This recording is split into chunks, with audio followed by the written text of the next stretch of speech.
Selamat datang di channel Cerita Cinta. Channelnya cerita cinta romantis.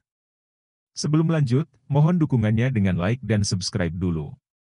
Berondong plus, bagian 4. Bayar aku 2 kali lipat. Elang melepas dan membanting tas ranselnya ke lantai, lalu dia memagut Yolanda. Sambil melakukan itu, tangannya berkeliaran di inti kembar. Ah! Yolanda bergumam nikmat, dia sangat menikmati pekerjaan Elang.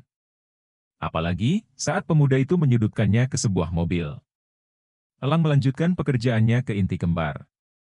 Ia memakan buah itu dengan lahap, apalagi buah itu banyak airnya. Sementara tangan pemuda tersebut sekarang sudah bekerja di bawah sana. Ah! Ya begitu, sayang. Terus kencengin, Yolanda tambah keenakan.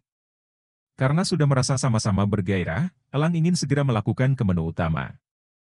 Namun sebelum melakukannya, Yolanda mengajak pemuda itu masuk ke mobil. Alhasil mereka makan menu utama di dalam mobil. Elang terus memacu dengan cepat, pergerakannya bahkan membuat mobil ikut bergoyang. Ketika Yolanda dan Elang sudah sampai di puncak kenikmatan secara bergantian, barulah perjalanannya berhenti. Keduanya sekarang terbaring lemas di kursi belakang dalam mobil. Yolanda merebahkan diri ke dada Elang. Ia bak seorang gadis muda yang baru merasakan masa puber. Tubuh Yolanda memang lebih rendah dari Elang. Meski sudah tua, dia memiliki perawakan wanita muda 20 tahunan. Bagaimana kalau kita melakukan ini, setiap kau datang untuk mengajari anakku? Cetus Yolanda. Boleh. Tapi aku ingin bayarannya 2 kali lipat, sahut Elang. Bukankah itu curang? Karena aku tahu, kau juga menikmati ini. Balas Yolanda. Tarjo. Cepat. Bersamaan dengan itu, terdengar suara Ilyas. Lelaki itu baru keluar dari pintu yang menembus ke garasi. Dia tampak rapi dan sepertinya hendak pergi. Mendengar itu, Elang dan Yolanda sontak panik. Yolanda hampir bersuara, namun dengan cepat tangan Elang membekap mulutnya. Mereka sekarang dalam mode diam. Terlebih, keduanya masih dalam keadaan polos. Mereka tidak akan memakai mobil ini kan? Tanya Elang dengan nada berbisik. Yolanda mengangguk, lalu perlahan dia jauhkan tangan Elang dari mulutnya. Lebih baik begini, ucap Yolanda sambil menarik dagu Elang. Ia memaksa pemuda itu memagutnya. Elang tak kuasa menolak. Mereka mengabaikan Tarjo, yang baru saja berlari melewati mobil tempat mereka berada. Tarjo berhenti berlari sejenak, karena atensinya tertuju pada tas ransel yang tergeletak di lantai. Tarjo, kenapa kau bengong di sana? Cepat! Kalau pasienku meninggal, aku akan menyalahkanmu. Omel Ilyas. Iya, Pak. Tarjo mengabaikan tas ransel yang dirinya lihat. Ia buru-buru masuk ke mobil, dan segera mengantarkan Ilyas pergi. Keduanya sekarang telah beranjak dari garasi. Sementara itu, Elang dan Yolanda masih asyik bergulat nikmat. Sambil melakukannya, tangan Elang tak henti menelisik bergerilya. Yolanda kembali bergairah dibuatnya. Di saat begitu, Elang mengakhirinya. Kenapa berhenti? Ayo lakukan lagi, pinta Yolanda.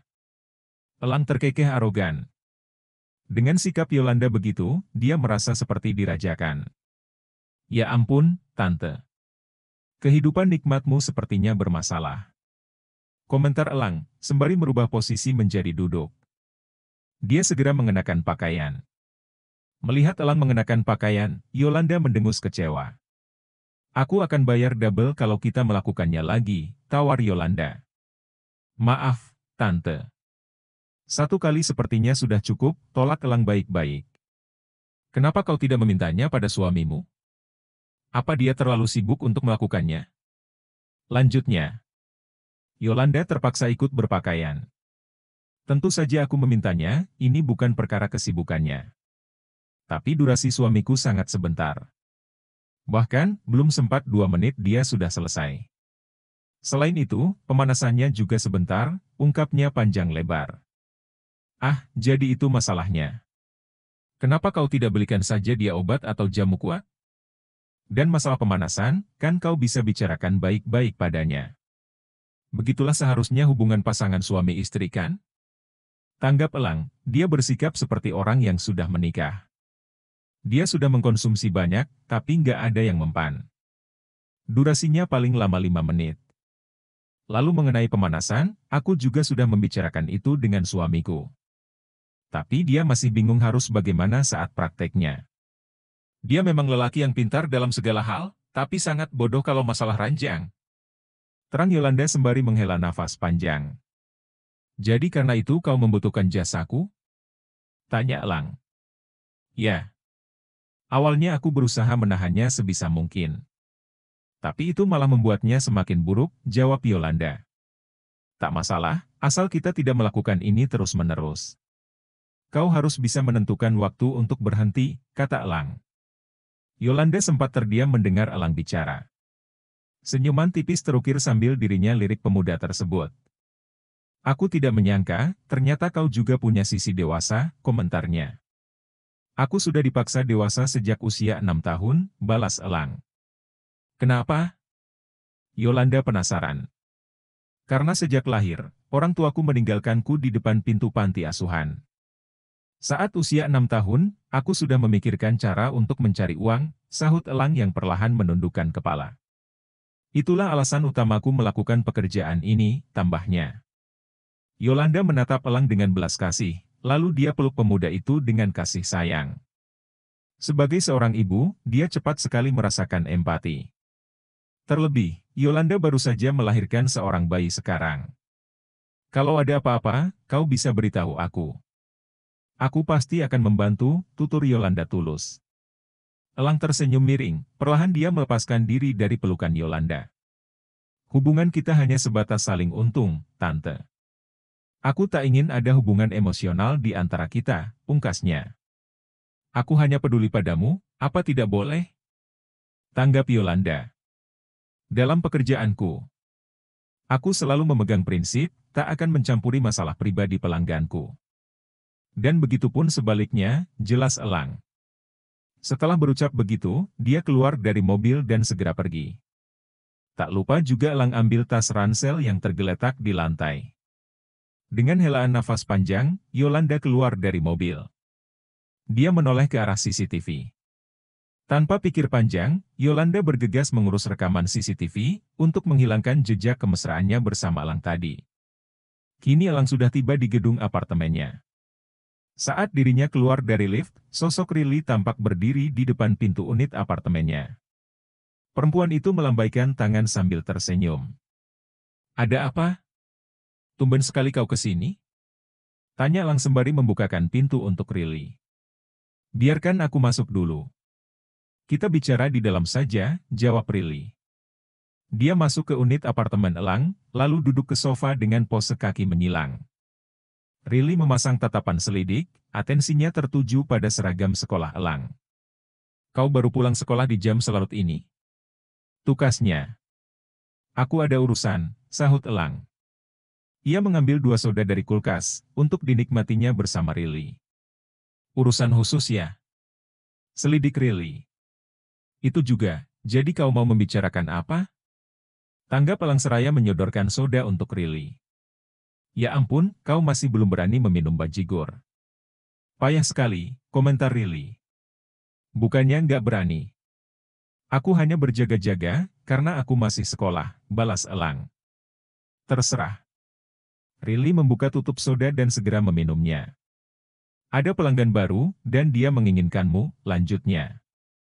Kau kesini hanya untuk membicarakan ini? Padahal biasanya kau memberitahuku lewat pesan, Elang mengerutkan dahinya. Masalahnya pelanggan ini agak istimewa. Jadi aku rasa, kau pantas mengetahuinya sebelum bertemu. Istimewa? Apa dia cacat? Buta? Herg? Rili berdecak, saat mendengar tanggapan Elang. Bukan itu. Dia istimewa, karena merupakan salah satu komplotan penjahat. Bisa dibilang, wanita ini adalah salah satu anggota mafia. Dia melakukan banyak bisnis di negeri ini. Penjualan bakonar, dan bisnisnya yang paling sukses sekarang adalah game online, terangnya panjang lebar. Kelopak mata Elang terbuka lebar. Aneh sekali, Kenapa orang semenakutkan itu membutuhkan jasaku? Tanyanya. Aku tak tahu, aku juga heran dengan itu. Karena itulah aku memberitahumu dulu, kalau nanti sesuatu yang tak diinginkan terjadi. Misalnya dia bisa saja menjebakmu untuk keperluan bisnisnya, sahut Riley. Tidak, kau sebaiknya tolak saja pelanggan seperti itu. Tegas Elang. Aku sudah mencoba melakukannya, tapi dia malah mengancamku. Aku rasa, dia bukanlah pelanggan yang bisa ditolak. Dia penjahat, bisa saja dia membunuh kita karena hanya ditolak. Lalu bagaimana denganku? Bagaimana kalau dia membunuhku saat aku nikmat dengannya? Itulah alasanku ke sini, aku harap kau bisa bersiap dan jaga diri. Riley mengulas senyuman singkat. Kau gila. Elang sudah merasa panik. Dengar, sepertinya dia sangat tertarik padamu. Dia langsung menanyakan namamu, saat pertama kali menghubungiku, ungkap Riley. Benarkah? Boleh aku lihat percakapan kalian? Tidak, karena kami bicara di telepon. Sial. Elang mengelus kepalanya berulang kali, karena bingung harus bagaimana. Aku berpikir begini. Kemungkinan dia tahu sesuatu tentangmu, El. Maksudku tentang masa lalumu, termasuk keluargamu, kata Riley. Dia sengaja mengiming-imingi begitu, agar Elang tidak takut dan bersedia menerima pelanggan yang sekarang dibicarakannya. Mendengar ucapan Riley itu, Elang pun tertarik. Perempuan tersebut memang ada benarnya. Lagi pula, sejak dahulu Elang sangat penasaran dengan keluarganya. Baiklah kalau begitu, kapan aku akan menemuinya? Tanya Elang. Lusa malam nanti, jawab Riley. Berarti kau sudah dipastikan mau ya? Karena aku akan langsung mengkonfirmasi ini padanya. Iya, Elang mengangguk. Kalau terjadi apa-apa, telepon saja aku. Malam itu aku akan bersiaga untukmu, kata Riley. Dia segera menghabiskan sodanya. Aarg. Seketika suara sendawa Riley menggema. Elang tergelak mendengarnya, dasar tidak tahu malu. Cibirnya nyungir. Aku memang selalu tak tahu malu kalau di depanmu, tanggap Riley sembari berdiri. Ya sudah, aku pergi, pamitnya yang langsung beranjak dari unit apartemen Elang. Usai Riley pergi, Elang membersihkan dirinya ke kamar mandi. Selanjutnya dia beristirahat di ranjang. Elang tertidur dalam beberapa saat. Ketika waktu menunjukkan jam 9:30 malam, ponsel Elang berdering. Itu terus berdering tanpa henti, sampai akhirnya Elang dibuat bangun karenanya. Elang periksa ponselnya, nama Leo terpampang di layar ponselnya. Lelaki yang meneleponnya itu adalah salah satu anggota pemula di bisnis Special Friend. Sambil berdecak kesal, Elang angkat panggilan Leo. Ngapain telepon berkali-kali begitu? Timpal Elang. Tolongin aku, El. Please. Kayaknya aku sudah melakukan kesalahan, aku nggak tahu harus bagaimana. Aku sekarang sedang di klub Star King, kata Leo dari seberang telepon. Kenapa? Apa yang terjadi? Tanya Elang. Namun Leo tak menjawab lagi, lelaki itu mematikan panggilan telepon begitu saja. Saat Elang mencoba menelepon balik, Leo tak mengangkat panggilannya. Nih anak bikin khawatir aja, gumam Elang seraya melompat dari ranjang. Ia segera bersiap, untuk pergi menyusul Leo ke klub malam. Sambil berjalan ke parkiran, Elang mencoba menghubungi Riley. Ia memberitahukan apa yang terjadi dengan Leo pada perempuan tersebut. Kau duluan saja. Aku akan segera menyusul, kata Riley dari seberang telepon. Dengan motor sportnya, Elang melaju di jalanan. Ia menghindari mobil-mobil di jalanan dengan gesit, bak seorang pembalap handal. Tak lama, tibalah Elang di klub Star King. Dia segera memasuki tempat itu.